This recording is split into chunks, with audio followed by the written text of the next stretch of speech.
আজকে গোসল করার জায়গাটার চারপাশে ইট দিয়ে গাঁথুনি করছিলাম। মনে মনে ভাবছিলাম আজ কাজটা শেষ করতেই হবে। সব ঠিকঠাক চলছিল।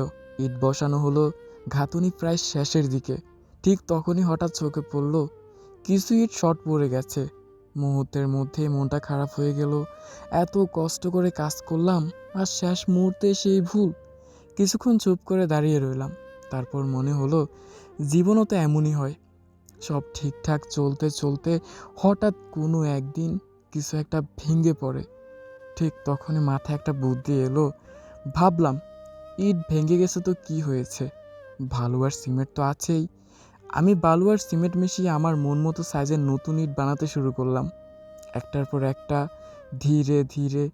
এই সময় পাশে এসে হাজির আমার ভাগ্নি। কখনো হাসি, কখনো দুষ্টামি। পুরো কাজটার মাঝে যেন প্রাণ ফিরে এলো। ওর দুষ্টুমিতে বুঝলাম কাজটা শুধু কাজই না, এই ছোট ছোট মুহূর্তগুলোই তো আসল আনন্দ। কিছুক্ষণ পর যখন কাজ শেষ হলো, পিছনে ফিরে তাকিয়ে দেখি যেটা আগে সমস্যা মনে হচ্ছিল এখন সেটাই সবচেয়ে সুন্দর অংশ হয়ে গেছে। আজকে একটা জিনিসই শিখলাম, সব ভাঙা জিনিস ফেলতে নেই। সব সমস্যায় টাকা লাগে না।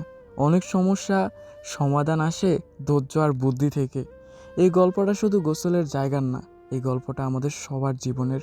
চেষ্টা করলে ভেঙে গেলেও আবার গড়া যায়, আর একটু হাসি থাকলে সব কাজই সহজ হয়ে যায়।